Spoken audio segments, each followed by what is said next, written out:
بسم اللہ الرحمن الرحیم۔ صحابی رسول سیدنا ابو بکرہ رضی اللہ تعالی عنہ نے نبی کریم صلی اللہ علیہ وآلہ وسلم سے سنی ہوئی ایک حدیث کی وجہ سے جنگ جمل کے موقع پر امی عائشہ رضی اللہ تعالی عنہ کا ساتھ نہیں دیا اور سیدنا علی رضی اللہ تعالی عنہ کے مقابلے میں میدان میں نہیں آئے، تلوار نہیں نکالی۔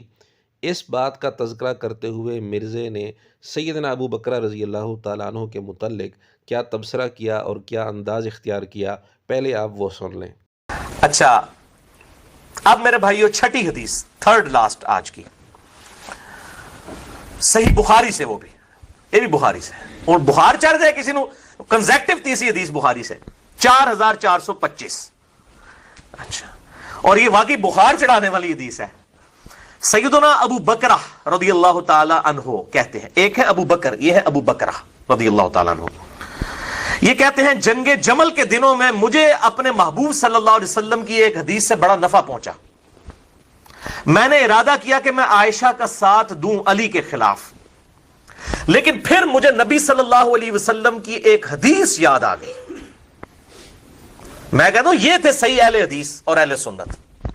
یہ تھے صحیح اہل حدیث اور اہل سنت، یہ تھے صحیح اہل حدیث اور اہل سنت۔ سیدنا ابو بکرہ رضی اللہ تعالیٰ عنہ نے جس حدیث سے استدلال کیا وہ صحیح بخاری حدیث نمبر 4425 میں موجود ہے۔ آقا علیہ الصلوۃ والسلام نے فرمایا کہ وہ قوم ہرگز کامیاب نہیں ہو سکتی جو اپنا معاملہ کسی عورت کے سپرد کر دے۔ اس حدیث کی وجہ سے سیدنا ابو بکرہ رضی اللہ تعالیٰ عنہ نے احتیاط کی اور امی عائشہ رضی اللہ تعالیٰ عنہ کے ساتھ اور اصحاب جمل کے ساتھ نہیں گئے اور لڑائی میں شرکت نہیں کی۔ اہل سنت تو کسی پر بھی فتویٰ نہیں لگاتے، نہ ابو بکرہ رضی اللہ تعالیٰ عنہ پر، نہ امی عائشہ رضی اللہ عنہ پر، نہ سیدنا علی رضی اللہ تعالیٰ عنہ پر۔ ان تینوں جماعتوں میں سے کسی پر بھی فتویٰ نہیں لگاتے، بلکہ سب کا احترام کرتے ہیں، صرف آقا علیہ الصلوۃ والسلام کے ساتھ نسبت کی وجہ سے، صحابیت کی وجہ سے۔ اور یہ کہتے ہیں کہ یہ تینوں قسم کے حضرات مخلص تھے، سب نے اپنے اپنے طور پر صحیح سوچا تھا۔ لیکن سیدنا ابو بکرہ رضی اللہ تعالیٰ عنہ کی رائے اور ان کا اجتہاد چونکہ یہاں مرزے کی خواہش کے مطابق تھا،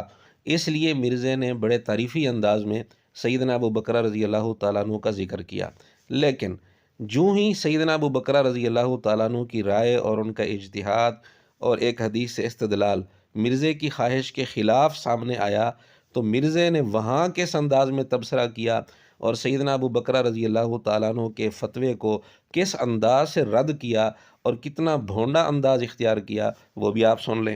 اچھا، انہوں نے بھی یہ کیا کہ وہ 7083 نمبر حدیث جو بخاری میں آتی ہے نا کہ جب کوئی مسلمان دوسرے مسلمان پہ تلوار اٹھائے تو دونوں جہنمی ہیں، اس کی وہ شرح لکھتے ہیں، اور یہ اس کانٹیکسٹ میں ہے کہ وہ ایک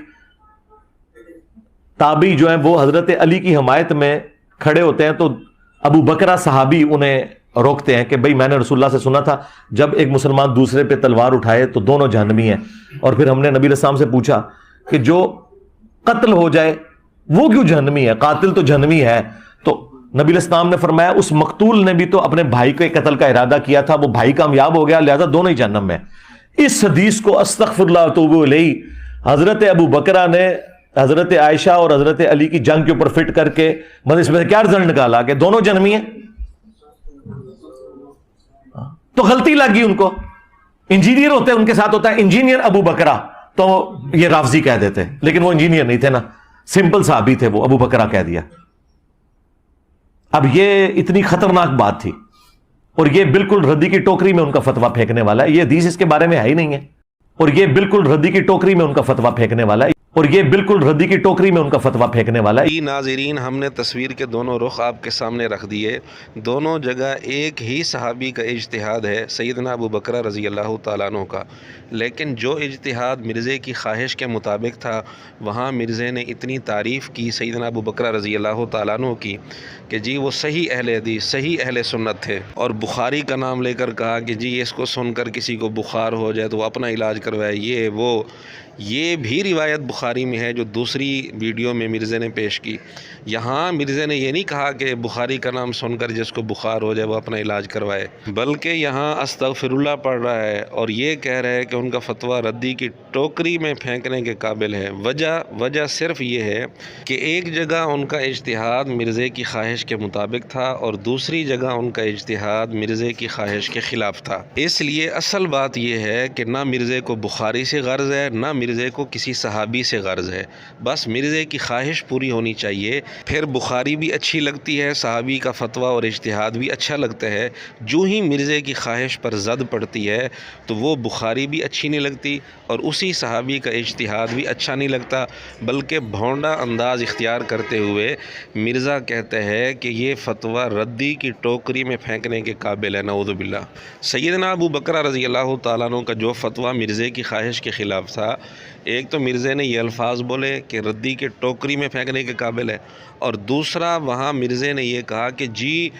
سیدنا ابو بکر رضی اللہ تعالیٰ عنہ نے کیا رزلٹ نکالا کہ دونوں جہنمی ہیں۔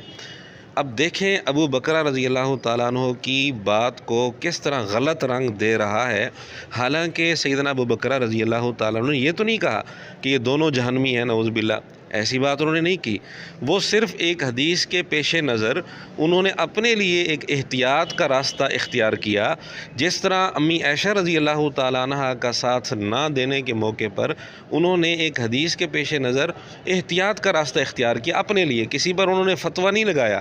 اسی طرح یہاں بھی سیدنا علی رضی اللہ تعالیٰ عنہ کا ساتھ نہ دے کر انہوں نے احتیاط کا راستہ اختیار کیا، کسی پر فتویٰ نہیں لگایا، کسی کو نعوذ باللہ جہنمی کہنا مقصود نہیں تھا ان کا، لیکن مرزے نے ان کی بات کو غلط رنگ دے کر اور اس طرح ان کا فتویٰ رد کیا اتنے بھونڈے انداز میں کہ جی ردی کی ٹوکری میں پھینکنے کے قابل ہے۔ جبکہ امی عائشہ رضی اللہ تعالیٰ عنہ کا ساتھ نہ دینے کے موقع پر بھی ابو بکر رضی اللہ تعالیٰ عنہ نے جس حدیث کو بنیاد بنایا، وہ حدیث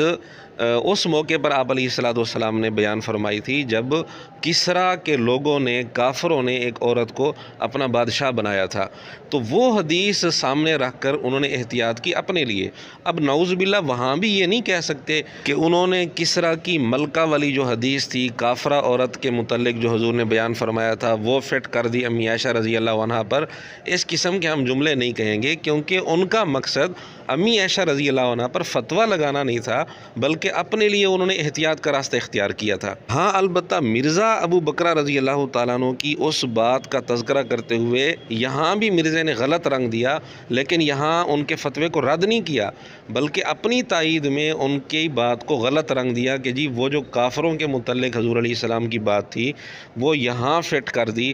ابو بکر رضی اللہ تعالیٰ عنہ نے امی عائشہ رضی اللہ عنہا پر۔ اور یہ بات کر کے مرزے نے یہاں یہ نہیں کہا کہ ان کا یہ فتویٰ ردی کی ٹوکری میں پھینکنے کے قابل ہے، نہیں، کیونکہ یہاں مرزے کی خواہش پوری ہو رہی تھی۔ آگے چل، آگے بخاری میں لکھا ہوا ہے کہ جب سیدہ عائشہ سلام اللہ علیہا جنگ جمل کے لیے روانہ ہوئی تو ایک صحابی کہتے ہیں میں نے ارادہ کیا کہ میں عائشہ کا ساتھ دوں علی کے خلاف، لیکن جنگ جمل کے دنوں میں مجھے حضور کی ایک حدیث نے نفع پہنچایا اور میں ایسا کام کرنے سے رک گیا۔ اب ذرا صحابی کے الفاظ آپ نے سننے ہیں کہ وہ حدیث کون سی ہے۔ وہ کہتے ہیں کہ میں نے نبی الاسلام سے خود یہ بات سن رکھی ہے کہ جو قوم اپنی امارت، اپنی حکومت، اپنے معاملات کسی عورت کے سپرد کر دے وہ کبھی کامیاب نہیں ہو سکتی۔ اور پھر ساتھ وہ صحابی کہتے ہیں یہ بات آپ نے اس وقت ارشاد فرمائی تھی جب کسریٰ کے لوگوں نے ایک عورت کو اپنا حکمران بنا لیا تھا۔ یہ وہی عورت تھی جو حضرت عمر کے دور میں جس کو شکست ہوئی اور پرشین امپائر گری قادسیہ کے اندر سعد بن ابی وقاص کے ہاتھوں، اس وقت وہی عورت حکمران تھی۔ تو جب وہ حکمران بنی تو نبی علیہ السلام اس وقت دنیا میں موجود تھے، تو آپ نے فرمایا یہ قوم کبھی فلاں نہیں پائے گی، انہوں نے اپنی امارت ایک عورت کے سپرد کر دی ہے۔